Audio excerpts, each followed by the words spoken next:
My name is Chelsea. A few weeks ago, my father, who had been battling illness, passed away. I wish he could have seen his grandchildren, and that thought weighed heavily on me. I got married 5 years ago when I was 25. At my wedding, my father and I made a promise that I would tell him first when I got pregnant, but that promise remained unfulfilled. It's my one regret about my father, even though I did everything I could for him since his illness was diagnosed a year ago. I visited my parents' home frequently and accompanied my mother to the hospital. I increased the frequency of my phone calls and video chats, but I still can't shake the feeling that I could have done more. My mother, sitting next to me, reassured me. "You did your best, Chelsea." "Really?" I asked. "Yes, your father would have been satisfied," she said. At that moment, my sister Portia walked in with the lawyer. The lawyer, a man in his mid-40s, introduced himself as Samuel and handed me his business card. "I'm Samuel, the attorney. Thank you for coming. Please have a seat," he said. "Excuse me," my mother said as she guided him to a seat. Once he was settled, my sister blurted out, "I heard from this lawyer that Dad left quite an inheritance, and it's not all for you, Portia." "I know that," I said, my sister now glaring at me. I glared back. Our relationship had become strained since we learned of Dad's illness, mainly because of Portia's arrogance. Despite my attempts to reach out, she never visited our father. Of course, I may have been too harsh because I was worried about him, but her indifference was also a problem. "You're not a child, so stop being so stubborn," I said. "I'm not being stubborn," she retorted. "I live in a city. It's not easy to come out to the countryside. But you can get here in 2 hours by car," I said. "Those 2 hours are tough and costly," she shot back. "It's the money that's important to you, isn't it?" "Of course, I'm busy, so stop contacting me." With that, she stopped talking. Even though she lived far away, she could have visited occasionally. That's why our relationship soared so quickly. In the end, Portia never visited our father, and our relationship never improved. The lawyer sensed the tension and intervened. "Let's calm down, please." "I apologize," I said, and the lawyer nodded. "As I mentioned on the phone, I have your father's will here. He contacted me a few weeks before he passed away. We met at the hospital, and he wrote the will in front of me with his primary physician present," the lawyer explained. My father had arranged for his physician to contact the lawyer upon his passing. Then the lawyer reached out to us, which brings us to the present moment. He pulled out a white envelope and placed it in front of us. "This is the will," he said. I recognized my father's handwriting on the envelope. Portia seemed impatient. "Never mind that. Just tell us what's in it." "I'm busy," she snapped. "Of course," the lawyer said with a wry smile as he opened the envelope. Inside was a single sheet of paper with my father's wishes. Besides the house and land, my father's inheritance included some savings and a storage shed. We knew about the house and land, but the storage shed was a surprise. As I was pondering this, Portia angrily interrupted the lawyer. "Wait a minute. What about the farm?" "Farm?" the lawyer asked. "Yes, the farm Dad used to work on as a hobby. My father ran a business in the next town. But after turning 50, he started thinking of closing it. I want to slow down a bit. Is that okay? Back when I was in high school, I heard this idea. My sister, already in college, wasn't keen on it, but my mother and I, concerned about my father's health, agreed. Don't worry about the money, Portia, my father reassured her. Reluctantly, she agreed. And so my father closed his company and started farming near our home. He found joy in moving his body while farming, and seeing him happy, I felt reassured that we had made the right decision. My sister, however, didn't seem to share the sentiment. She had promised to return home after college but ended up getting a job near her university. Eventually, she married the CEO of an egg company she met through work. That's why father took up farming until he fell ill. My sister insists that the farm should be part of the inheritance. When the lawyer reviewed the documents, he quickly found a note stating that the farm was rented land. Rented? My sister said, disappointed. But I thought we owned a large piece of land. Indeed, the farm where my father grew vegetables was spacious, but maybe it was for the best that it was rented, considering we knew little about farming. The conversation then turned to dividing the inheritance. The house and land go to the wife, the lawyer declared. So we can divide the rest however we want. Please divide the savings and storage shed between you two, he continued. Savings mean cash, right? I'll take the cash. How much is it? My sister asked. The savings amount to about $100,000. There's no need to pay inheritance tax for this amount, the lawyer replied. Then I'll take the $100,000 in cash, my sister declared triumphantly. But I couldn't agree with such a selfish arrangement. I strongly protested against my sister. Wait a minute, I object. Why? I'm the oldest daughter, I argued. That's irrelevant. You can have the storage shed, my sister retorted, flipping through the documents. What even is that anyway? She asked the lawyer. It's the storage shed next to the farm. You'll inherit the building, the land, and its contents, the lawyer explained. My sister's eyes lit up at the mention of land. Even though she's married to the CEO of an egg company, does she still want more money? I wondered. As I pondered, the lawyer continued, but it's about 65 square feet, roughly the size of a small bedroom. A small bedroom? Yes, here are the photos, the lawyer said, placing them on the table.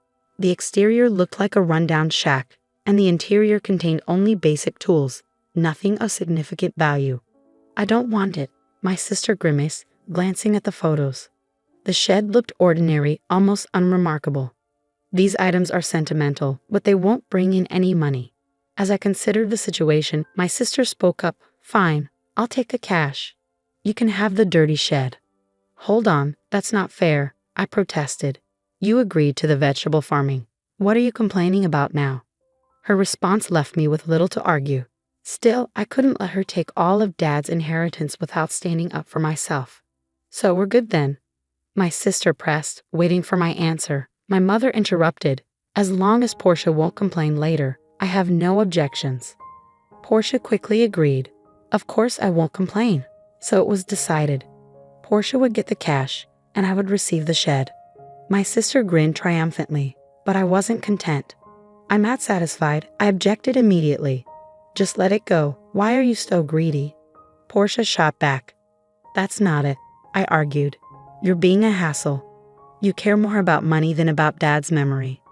Portia's words left me speechless. Of course, family is more important than money. While money matters, it should never be more valuable than family. But before I could respond, my sister abruptly ended the conversation. In the end, my mother received the house and land, while Portia got Dad's savings. All I was left with was the shed. My sister signed a document agreeing not to dispute the inheritance division and then laughed loudly. Frustrated, I vented to my mother.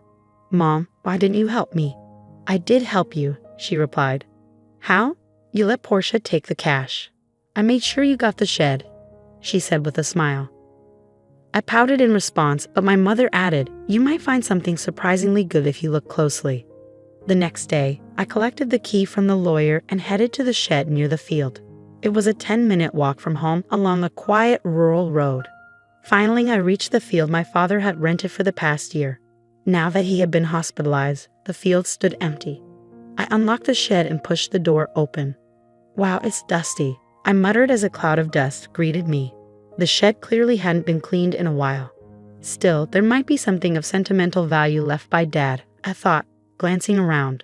But the interior was just a dirty shed, filled with farming tools and not much else. While the tools might have sentimental value, they were nothing extraordinary. Maybe I should just take what's inside for now. I mumbled as I continued to survey the room. That's when I noticed something strange. Huh, I muttered. The inside of the shed seemed smaller than it looked from the outside. Perhaps it was the dim lighting, but the space felt a bit more confined than I had anticipated. Could it be my imagination? I stepped outside to take a closer look around the shed, but the feeling that something was off remained.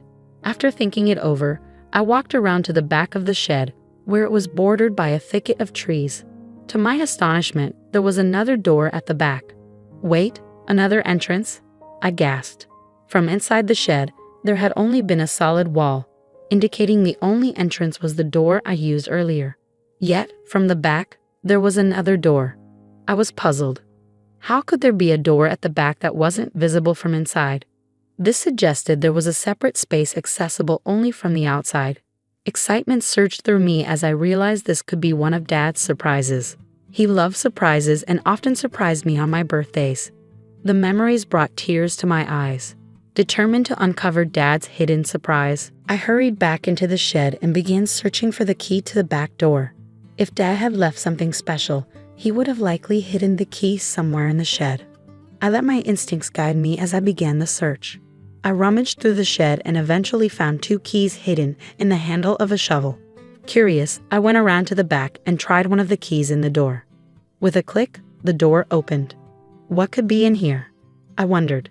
Inside the small space, only about 3 feet wide, stood a large safe.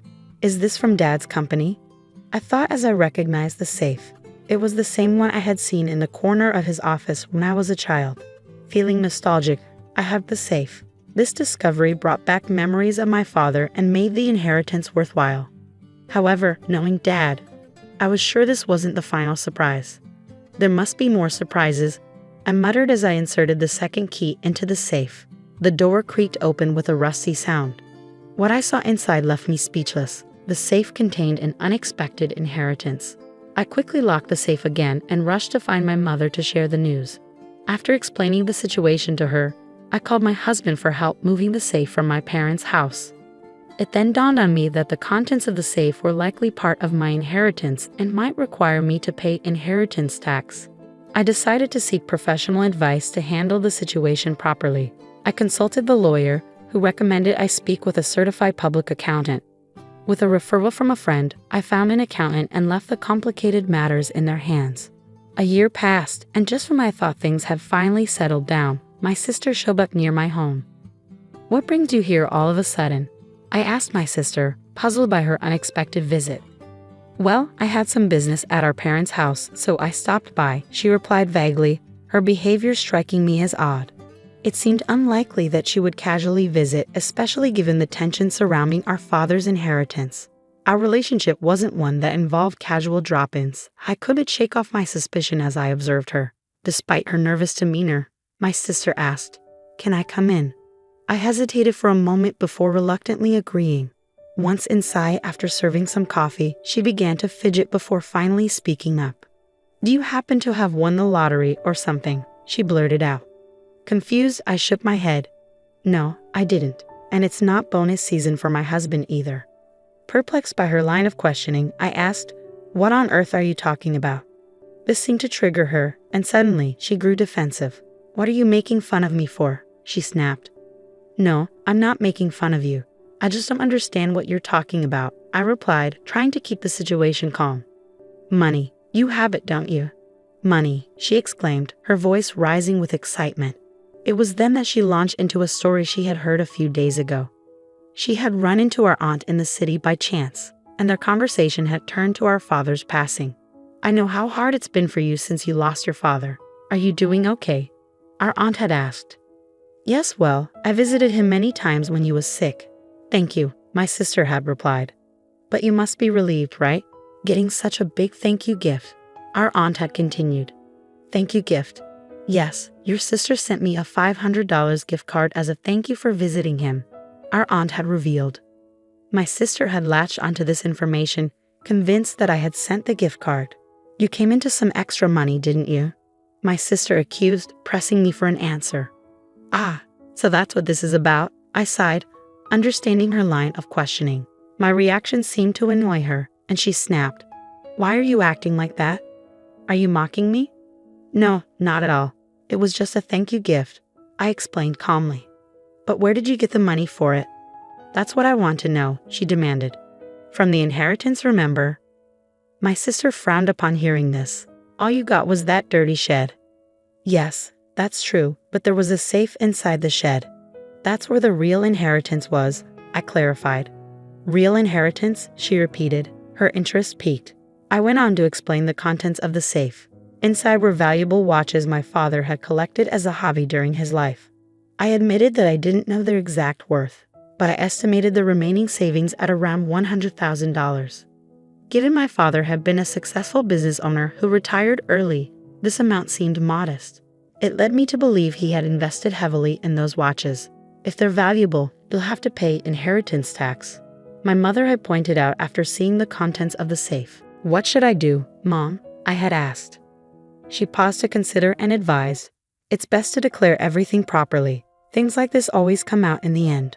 "But how do I go about it?" I asked. "Let's consult the lawyer we spoke to recently," she suggested. So I scheduled another meeting with the lawyer. I was informed that when you inherit valuable items, the inheritance tax is determined by their current market value. Additionally, I was advised that a certified public accountant could manage the tax situation for me, so I entrusted them with the task. After consulting with the accountant, it was determined that the watches alone were valued at a minimum of $500,000.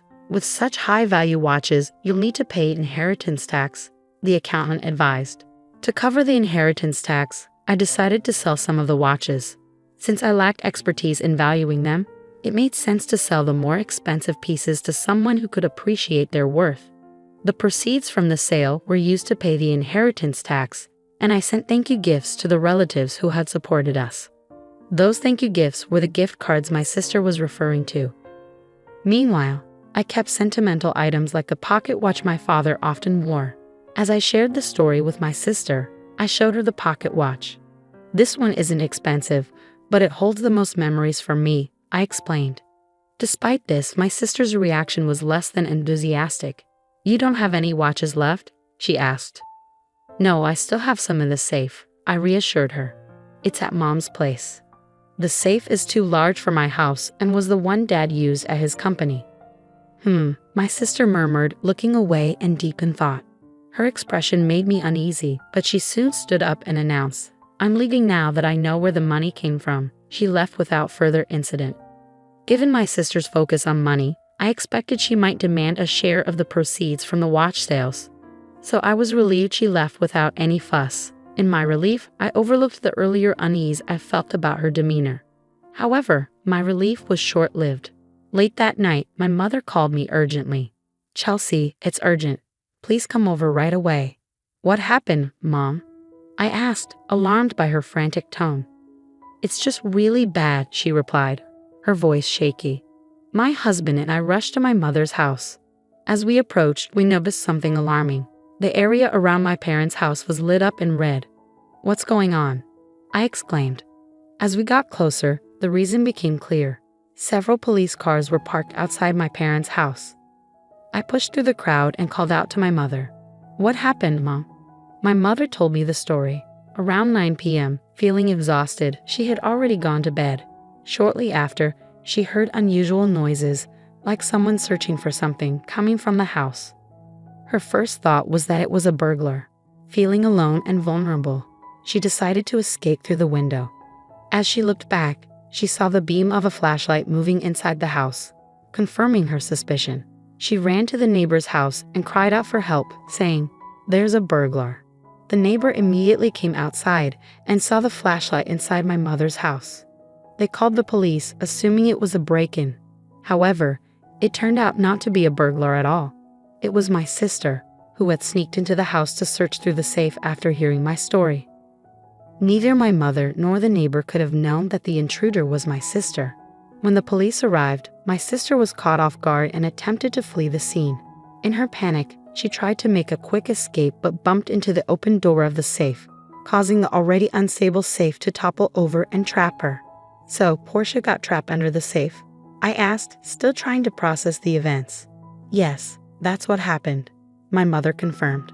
She was taken to the hospital by ambulance, but she keeps saying her leg hurts. I was truly dumbfounded.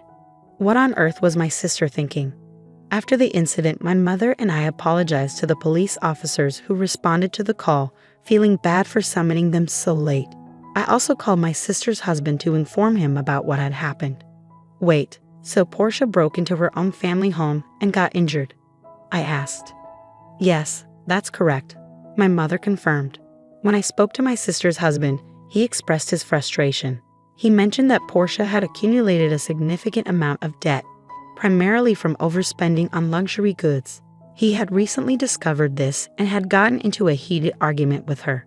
In the end, my sister left their house, saying she would borrow money from Mom and pay it back.